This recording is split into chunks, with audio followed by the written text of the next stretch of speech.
Esta semana nos vamos a enfocar en la controversia calvinista y arminiana. Comenzamos considerando a Jacobo Arminio, un teólogo holandés que vivió 49 años, desde 1560 a 1609, estudió teología en Leiden, está bajo prominentes profesores, ¿sí? Eh, y Coleman, por ejemplo, que fue uno de sus profesores, Johann Coleman, creía que el calvinismo presenta a Dios como un tirano. Entonces él tuvo influencia de profesores que se desviaban de este pensamiento calvinista, ¿no? Y Coleman también lo veía a Dios como un verdugo. Bajo esta influencia, Arminio plantó la semilla de lo que sería la controversia con la tesis de los seguidores de Juan Calvino. Arminio llegó a estudiar, sin embargo, bajo la dirección de Teodoro de Beza, que era un prominente humanista, pero también era un teólogo calvinista francés. Así que en Arminio estaban ambas posturas teológicas en juego, y él estudia en Ginebra en 1582 bajo Beza, y fue ordenado en 1588 como pastor en Ámsterdam, adquiriendo muy buena reputación en el ejercicio del ministerio. La teología arminiana y el sínodo de Dort, que es lo que nos compete en esta clase, y ustedes van a hacer esta semana el debate o la presentación, la ponencia en un video donde van a contrastar ambas posturas. Un poco vamos a ver en esta clase, pero ustedes tienen que presentar ese video de 15 minutos, para 15 a 20 minutos, donde hablen un poco de cada postura y las contrasten y luego den su punto de vista, ¿sí? Al final.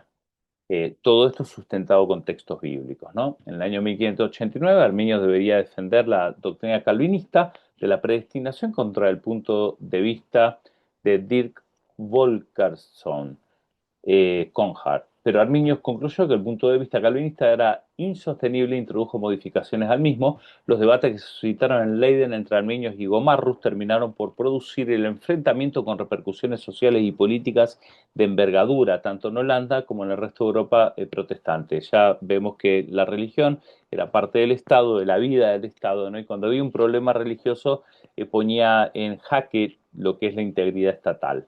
La teología arminiana fue plenamente desarrollada después de su muerte en el año 1610 por los primeros seguidores holandeses de Arminio. Hay que decir que Arminio, cuando muere, muere pensando que es un buen calvinista, en cierta manera, sabiendo que tenía ciertas diferencias a la teología de Calvino, pero que él pensaba que eran aceptables dentro de la cosmovisión calvinista, ¿no?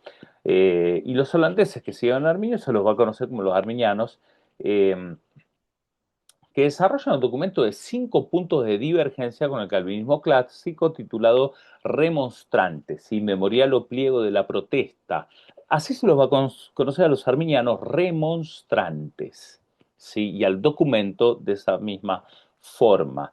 Y los primeros que pusieron 5 puntos fueron los arminianos. Luego van a aparecer, obviamente, los 5 puntos calvinistas en respuesta después del sínodo de Dort, ¿no? Los gomarristas, entonces, la disputa ocurre más vale entre arminianos y los gomarristas, ¿sí? Eh, Estos refutan los 5 puntos, que se van a conocer como los 5 puntos del calvinismo, y reaccionan contra el nombramiento del teólogo arminiano Simón Episcopus, principal discípulo de Arminio, como profesor de Leiden. Los calvinistas reaccionan contra Episcopus y fue convocado entonces el sínodo de Dort o Dordrecht en el año 1618-1619, en una nueva coyuntura política que favorecía a los gomarristas por el apoyo del estatuter Mauricio de Nasus. El sínodo liderado por Gomarrus ni siquiera dejó intervenir a Episcopos y condenó la teología arminiana de sus seguidores con el anatema. Episcopos fue condenado al destierro durante 8 años. El destacado político arminiano John van Oldenbarger fue ejecutado, y otros como Grotius también. A Grotius lo exilian. Estos son los 5 puntos del arminianismo, los remonstrantes. Punto 1: Dios, por su objetivo eterno e inmutable en Jesucristo su Hijo, ante la fundación del mundo, tiene determinado de la raza caída pecaminosa a los hombres salvar en Cristo. Es muy importante acá el tema en Cristo, que se ve mucho en las cartas paulinas, que los arminianos destacan, y que al calvinismo siempre se le tachó de ir mucho al Antiguo Testamento, ser muy veterotestamentarios, ¿no? Dios predestina desde la eternidad y es como que a veces parece, obviamente que no es del todo así, pero parece saltear a Cristo en su teología, ¿no? Así que los arminianos refuerzan este punto de en Cristo y por Cristo a los que por la gracia del Espíritu Santo creerán en este su Hijo Jesús y perseverarán en la fe y la obediencia de la fe por esta gracia hasta el fin. Y de otra parte, dejar a los incorregibles e incrédulos en el pecado y bajo la ira y condenarlos como enajenados de Cristo. Según la palabra del Evangelio, en Juan 3:36, el que cree en el Hijo tiene vida eterna, pero el que rehúsa creer en el Hijo no verá la vida, sino que la ira de Dios está sobre él. Y de acuerdo también con los otros pasajes de las Escrituras. Artículo 2. De acuerdo con esto, Jesucristo, el Salvador del mundo, ha muerto por todos los hombres y por cada hombre, de modo que haya obtenido para todos ellos, por su muerte en la cruz, el rescate y el perdón de pecados para todos. ¿Sí? Y esto recomiendo, obviamente, que ustedes escuchen varias veces, pues yo estoy yendo bastante rápido, cosa de darles una mirada general en este tema, ¿sí? Después me voy a detener a modo de reflexión en alguno de los puntos, pero ahora tengan la información, tomen nota, presten atención, agárrense cafecitos, porque tienen que hacer este video ustedes, ¿sí? Entonces repasen estos puntos de manera mucho más detenida. Entonces, Jesús muere por todos los hombres para el perdón de todos los pecados, ¿sí? Según la palabra del Evangelio, en Juan 3:16, de tal manera amó Dios al mundo, dio a su Hijo unigénito para que todo aquel que en él cree no se pierda, mas tenga vida eterna. En la primera epístola de Juan 2:2 dice, en la propiciación por nuestros pecados, y no solo por los nuestros, sino también por los de todo el mundo. Más claro que eso, echarle agua, ¿no? Artículo 3. El hombre no tiene gracia propia ni la energía de su libre albedrío, pues que en el estado de la apostasía y pecado no puede concebir por sí mismo algo realmente bueno como la fe eminentemente salvadora, y por esto es necesario que él sea renacido de Dios en Cristo por el Espíritu Santo y renovado en la comprensión, la inclinación o voluntad y todos sus poderes para que correctamente pueda entender, pensar, desear y obrar lo bueno realmente conforme a la palabra de Cristo. Juan 15:5 dice, separados de mí, nada pueden hacer. El próximo artículo, 4, la gracia de Dios es el principio, la continuación y el cumplimiento de todo lo bueno, hasta tal punto que el hombre regenerado por sí mismo, sin la prevención o la asistencia o el despertar, surgimiento y la gracia cooperativa, ¿m? No puede pensar, desear ni hacer el bien, ni resistir cualquier tentación del mal, de modo que todas las buenas acciones o movimientos que pueden ser concebidos sean atribuidos a la gracia de Dios en Cristo por respecto al modo de operación, pero respecto al modo de operación de esta gracia, no es irresistible, puesto que está escrito acerca de muchos que ellos resistieron al Espíritu Santo, como dice Hechos 7, y otros muchos lugares. El artículo quinto. Los que son incorporados en Cristo por la fe verdadera y así hacen partícipes del Espíritu vivificante tienen de este modo, el poder suficiente para resistir a Satanás, al pecado, al mundo y a su propia carne, y ganar la victoria, bien entendido que esto es siempre por la gracia y ayuda del Espíritu Santo, y Jesucristo los ayuda por el Espíritu en toda tentación. Tiende a ellos su mano, proveyendo que estén listos para el conflicto, implorando esta ayuda y confirmando en sí mismo, les impide caer de modo que ellos por ningún arte o poder de Satán puedan ser engañados ni arrancados de las manos de Cristo. Según la palabra de Cristo en Juan 10:28, yo les doy vida eterna y no perecerán jamás, ni nadie los arrebatará de mi mano. Por eso, pero si ellos son capaces por negligencia o apostasía de abandonar otra vez los primeros principios de la vida en Cristo, de otra vez volver a este mundo presente, abandonando la sana doctrina que les fue entregada, de perder la buena conciencia, llegar a ser desprovisto de la gracia, deben ser determinados más cuidadosamente a partir de las Sagradas Escrituras antes de que nosotros podamos enseñarlo con la convicción completa de nuestras mentes. Es decir, pueden caer de la gracia en pocas palabras, ¿sí? Ellos dicen acá, bueno, hay que evaluarlo más y qué sé yo, pero el punto es que si uno por voluntad propia se puede salir o se quiere salir de esa gracia, llega un punto donde esto puede llegar a ocurrir. Por consiguiente, los remonstrantes consideramos los artículos conforme a la palabra de Dios tendentes a la edificación en cuanto a este argumento suficiente para la salvación, de modo que no sea necesario edificante elevarse más alto o descender más profundo. Fíjense la dialéctica que es la forma en que elaboran este tipo de teología. Cuando uno dice teología, ¿no? No puede dar una explicación fácil de un tema y por eso uno se tiene que enroscar con todo este tipo de estilos, de frases, de dialéctica de vuelta, ¿no? Es una cuestión muy, muy dialéctica, filosófica, la teología es filosófica, obviamente la argumentación por lo menos, ¿no? Entonces, no es algo simple de entender, uno necesita tener un grado elevado para poder entender estos puntos, se lo explica a uno a un niño y tiene que bajar esto, ¿no? Para poder explicarlo. Todo esto dicho porque ustedes esto lo tienen que leer varias veces para tratar de entenderlo suficientemente, son los 5 puntos, acá lo tienen mejor resumido. Y esto es lo que uno normalmente argumenta en el calvinismo y arminianismo. Calvinismo responde a la depravación parcial con depravación total. En pocas palabras, y ustedes van a adornar esto con versos bíblicos, es que el ser humano está depravado por el pecado, está perdido, pero no está del todo muerto. Ahora, esto conflictúa con algunos textos bíblicos paulinos que dicen que nosotros estamos muertos en pecados, pero otros textos parecen traer esa idea de que Dios pone en nosotros esa fe, ¿sí? Eh, pero uno la tiene que ejercer. ¿Mm? Entonces ahí está el libre albedrío. Por lo tanto, la depravación no es de todo, hay un poco que queda de la voluntad que uno la ejerce en favor de la salvación, ¿no? El calvinismo hay que decir que tenía cierto temor de que el arminianismo se vuelva al catolicismo por obras, ¿sí? Porque si uno ejerce la fe o tiene que dar un paso de fe, como nosotros decimos, ¿no? Los arminianos, ¿no? Yo soy de teología arminiana, dar un paso de fe. El católico en su momento, muy cercano a los eventos de la Reforma, tenía temor de volver a las obras, ¿no? Si yo doy el paso, entonces, ¿hasta dónde pueden llegar mis obras en cuanto a la salvación? Todo esto era motivo de debate y habían temores, obviamente, y se desecha esto totalmente por parte del calvinismo. Entonces se dice, no, Dios te resucita, no te asiste en la salvación, ¿no? Esa idea de que Dios te tiene un salvavidas y uno lo tiene que agarrar, ¿sí? O Dios te pone la cuchara con el remedio para sanarte y uno tiene que abrir la boca, es la postura más calvinista. Uno tiene que ejercer el mínimo punto, la mínima voluntad, y esa parte de la voluntad mínima es la que no está del todo depravada y todavía tiene la potestad de poder alinearse con la fe o apropiarse en cierta manera de esa fe. La depravación total es nada, tú no haces nada, el muerto no puede hacer absolutamente nada. Dios por gracia y el arminianismo no desecha la gracia, obviamente, porque lo aclara y que es por gracia, pero Dios hace todo el trabajo. ¿Sí? Te resucita, estabas muerto, no en estado de coma, sino estabas totalmente muerto en tus pecados y te resucita. Claro que hay textos bíblicos para las dos posturas, ¿sí?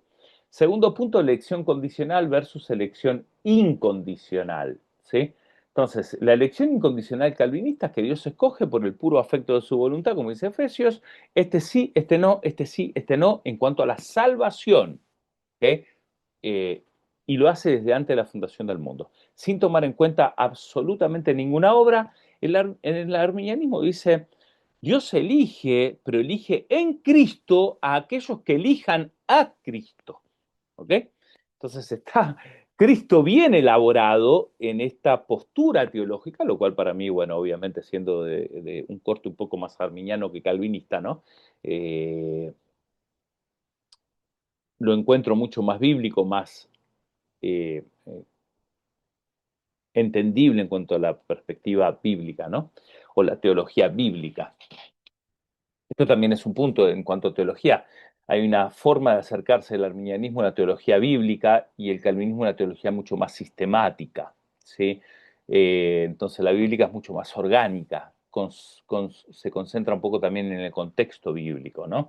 O en el mensaje central. La teología sistemática es la que toma versos bíblicos y va tratando de sostener un punto y crear una doctrina. Así que bueno, Calvino era un gran teólogo sistemático en ese sentido, ¿no? Y su institución de la religión cristiana también. Tercer punto, redención universal, bajo redención parcial. Ahora esto está como total depravity en inglés, unconditional election, limited atonement, ¿sí? En este caso sería redención limitada, algunos lo ponen. Es decir, la redención, el sacrificio de Cristo, es aplicable solo a aquellos que van a ser salvos. Esta es la realidad, en cierta manera, si uno la ve desde el lado de la eternidad. Solo un grupo será salvo, lo que significa es que la sangre de Cristo no fue por lo menos efectiva en todos. ¿Ok? Entonces, a eso se refiere el calvinismo con limited atonement, expiación limitada, que es la traducción que generalmente se le da. Entonces, eh, se aplica solo a los redimidos, a los que serán salvos. ¿Sí? No se aplica al que no es salvo, ¿no? Y esto es por elección de Dios, por decreto. Dios decreta desde antes de la fundación del mundo esto, y estos decretos, los calvinistas sostienen mucho el tema de los decretos de Dios. Dios decreta algo y se acabó cuando Dios decreta. Y de verdad que sí, si uno toma se pone en este extremo calvinista, hay mucho sentido de esto en la Biblia. O sea, ¿quién va a levantarse contra la soberanía de Dios? Decir, Dios, me parece que opinar, ¿no? Ante Dios no hay opinión que valga, ¿no? Dios decide y Dios nos puede mandar al infierno a todos. Ese era el punto central. Dios nos tendría que mandar al infierno a todos y de todos salva a algunos y ya eso es ganancia, ¿no? Por decirlo así, si uno lo habla desde acá. Entonces, la redención universal para mí es mucho más bíblica porque es, de vuelta, Cristo viene en el centro, en la otra también porque es el sacrificio de Cristo, pero solo se va a aplicar a los redimidos. Acá está Cristo que derrama sacrificio para toda la humanidad, ¿sí? Es eh, un, una expiación que es válida para todos, pero hay solo algunos que se van a apropiar de ellos. Claro, acá el riesgo está en querer tomar la libertad humana como prácticamente el medio de la salvación. De lo que te salva no es necesariamente Dios, sino es tu decisión. Entonces acá es donde hay, no me gusta ir rápido al grado de misterio, ¿no? Sino tratar de explicar lo más posible, pero siempre va a haber un grado de misterio acá, depende de la perspectiva en que uno lo ponga. Yo creo que acá se pelean ambas perspectivas, una desde la perspectiva noumenológica, ¿sí? Que es la perspectiva del ámbito, si se quiere, espiritual o divino, ¿no? La trascendente, la que uno no evalúa con los elementos humanos, y está la perspectiva fenomenológica, que es la perspectiva nuestra, la terrenal, es decir, Cristo muere por todos. Si yo lo hablo desde la perspectiva terrenal, ¿cómo puedo explicar entonces quién sí, quién no? ¿Cómo puedo explicar a quién se le aplica la salvación y a quién no se le aplica? No me voy a enterar hasta que no esté en la otra perspectiva, en la perspectiva divina. Allí voy a saber quiénes fueron salvos y quiénes no. Entonces, yo creo que acá son puntos de vista complementarios. Para mí no debería haber una oposición. Acá estoy yendo rápido a mi conclusión, ¿no?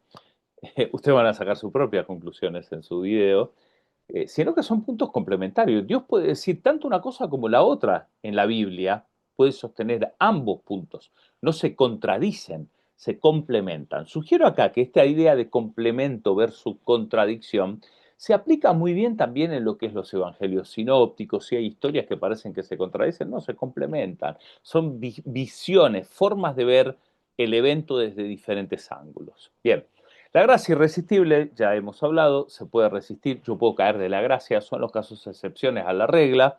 En cambio, en el otro caso, la gracia, si Dios decidió salvarte, por más que hagas, patalees, grites, te enojes, te apartes, Dios te va a salvar. Esto también trae una suerte de fatalismo en el calvinismo. Ha sido muchas veces juzgado de fatalista el calvinismo, porque bueno, pues si la puedo resistir, vivo como se me da la gana, si Dios me decidió salvar, me va a salvar. Calvino nunca hubiese llegado a esa conclusión. Dice, si tú eres salvo, tienes que demostrar frutos, y muchos de los calvinistas sostienen esto también. Si no demuestras frutos, porque nunca fuiste salvo. Eres un church goer, una persona que va a la iglesia, pero no que necesariamente muestra la salvación, o que cuida de su salvación, o que da fe, hace segura su salvación, ¿no? Por último, si Dios te predestina, vas a llegar al final sin problema. La perseverancia de los santos es que van a perseverar porque Dios los hace perseverar, en el punto calvinista. En el punto arminiano, perseveran los santos porque ellos se esfuerzan, la perseverancia va por uno, ¿sí? Corre más por cuenta de uno, yo sigo caminando, sigo hacia la meta, peleo la buena batalla, no pierdo la fe. Por lo demás me está guardada la corona de vida. Entonces, una perseverancia en donde se muestra esa virtud del ser humano en ser constante en la fe. Por el otro lado, la perseverancia tiene más que ver, el peso cae más sobre la decisión de Dios que te eligió, que te redimió, que te dio gracia y que por todo eso vas a perseverar. La fuerza está más puesta en Dios que en uno. Así están las diferencias entre una postura y la otra. Bueno, Sínodo de Dort saca los 5 puntos del canon de Dort, 5 puntos calvinistas. La depravación total o radical del hombre, este artículo afirma que el hombre es esclavo absoluto del pecado y que su naturaleza pecaminosa le impide absolutamente escoger el bien. La elección incondicional, esto lo expliqué un poquito en el slide anterior, pero explica que Dios elige soberanamente. Y hay que decir que la teología calvinista está muy sostenida en cuanto a la soberanía de Dios, basada en la soberanía de Dios, es la piedra angular de su teología, ¿sí? Además de otros temas, obviamente, ¿no? Pero la naturaleza de Dios, la omnipotencia, la omnipresencia, los atributos divinos, ¿verdad? La soberanía, son temas que en el calvinismo pesan mucho porque es Dios, todo es Dios, ¿no? Y claro que hay riesgos en ambas posturas, ¿no? Como decimos, si Dios predestina gente para perderse en el infierno, simplemente sin tener en cuenta nada, porque Dios dijo, yo lo voy a mandar al infierno porque decido mandarlo al infierno, claro que eso es conflictivo también.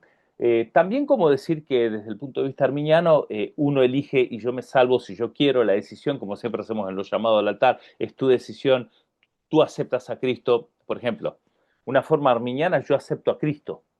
Una forma calvinista es Cristo me acepta a mí. Si se dan cuenta el énfasis donde está. Elección incondicional explica que Dios elige soberanamente a los que han de ser salvos. La expiación particular o limitada es la declaración de que Cristo murió para salvar eficazmente a los elegidos, que Él murió por sus ovejas, las cuales el Padre le dio desde antes de la fundación del mundo, ¿sí? La gracia irresistible afirma que el Espíritu de Dios llama y regenera eficazmente a los que han de ser salvos.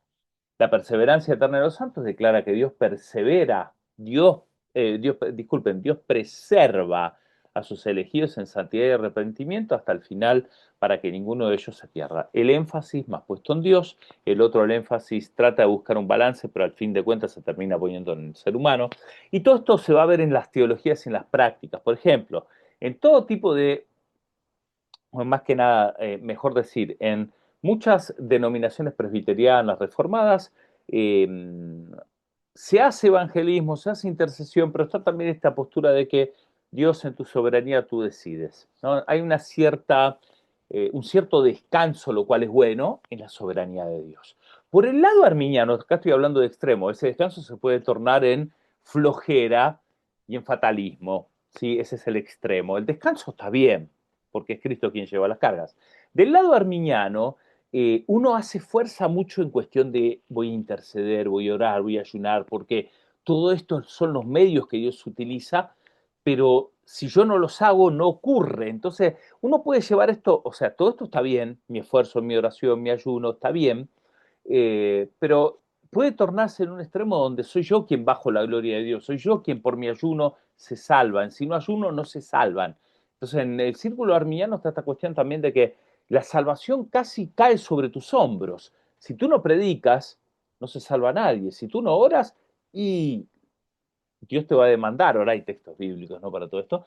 Pero de vuelta, se puede llegar a un extremo donde uno sufra eh, prácticamente lo que es la salvación como si uno fuera el redentor, ¿no? Entonces, bueno, estoy hablando de extremos, ¿no? Obviamente.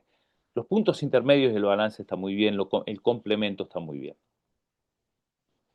Cerrando esto pertenecía un poco a la clase anterior, guerras que han habido y paces. La guerra de los 30 años fue librada en Europa Central, principalmente en el Sacro Santo Imperio Romano Germánico, entre los años 1618 y 1648, tiempo también de este sínodo que hemos considerado, en la que intervino la mayoría de las grandes potencias europeas de la época. Esta guerra marcó el futuro del conjunto de Europa en los siglos posteriores.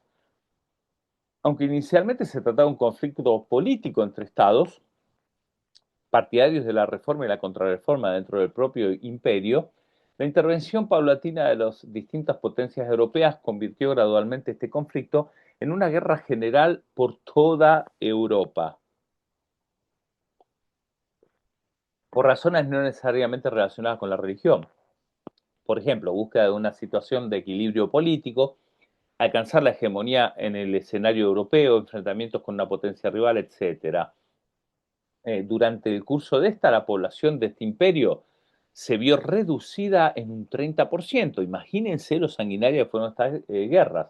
En Brandeburgo se llegó a una reducción de la población un 50% y en otras regiones incluso a 2/3. La población masculina en Alemania disminuyó a la mitad. En los países checos, la población cayó en un tercio a causa de la guerra, el hambre, las enfermedades, la expulsión masiva de los checos protestantes. Entonces, todo esto fue algo que va a inspirar mucho a esta paz que leemos ahora y también a las futuras colonizaciones que llegaban a este continente en busca de otra libertad, ¿no? Y no de tanta guerra por temas religiosos inicialmente. La paz de Westfalia en 1648 habrá una paz cristiana y universal y una amistad sincera, auténtica y perpetua entre todos y cada uno. Que esta paz y amistad sea observada y cultivada con tal sinceridad y celo que cada parte se esforzará en procurar el beneficio, honor y ventaja del otro. ¿Mm? Habrá en un lado y en el otro un olvido perpetuo, como si fuera fácil olvidar, ¿no? Amnistía o perdón de todo lo que ha sido cometido desde el inicio de estos problemas. Todo lo que ha pasado en un lado y en el otro, daños y gastos, serán enterrados en el olvido eterno. Aquellos de la Confesión de Augsburgo serán puestos en posesión otra vez de sus iglesias, estados eclesiásticos, como era en el año 1624, como también que todos los otros de la dicha Confesión de Augsburgo que lo demanden. Tendrán ejercicio libre de su religión, así en iglesias públicas o en las horas convenidas, como en las propias casas privadas o en otras elegidas para este propósito. Así que vemos que esta confesión muy utilizada en Europa permitió que por lo menos no se sigan matando y que la religión crezca con cierta libertad en los próximos siglos. Esta confesión sigue diciendo todos los oficiales, así como militares, consejeros y togados, con sus mujeres, hijos y herederos, serán restaurados por todas las partes en su estado de vida, honor, renombre, libertad de conciencia, derecho, privilegio que disfruten antes de las desórdenes arriba mencionados. Y unos líos enormes, pero se les restauraba todo. Los estados que hayan sido tomados por las armas por Francia o Suecia serán retornados a la situación que se encuentran y sin ninguna compensación. Y puesto que para la mayor tranquilidad del imperio en su Asamblea General de Paz se ha hecho un acuerdo referente a las diferencias sobre tierras eclesiásticas y la libertad del ejercicio de la religión, se ha encontrado oportuno confirmar y ratificarlo por el presente tratado, bueno, y sigue la paz de Westfalia, ¿sí? Diciendo también que disfrutarán sin contradicción del derecho de sufragio en todas sus deliberaciones referentes a los asuntos del imperio, serán libres.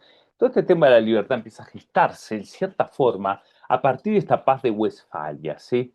Eh, y esto es lo que luego, con el tiempo, va a dar forma a esta nueva Europa con un contexto de libertad religiosa, a partir de 1648. Previo a esto no se conocía bien esta cuestión de libertad religiosa, a partir de ahora comienza a haber un pensamiento mucho más libre en cuanto a la religión, lo cual fue un gran avance a partir de esta paz de Westfalia. A responder el foro, leer las lecturas y el video de la semana y nos vemos en la próxima.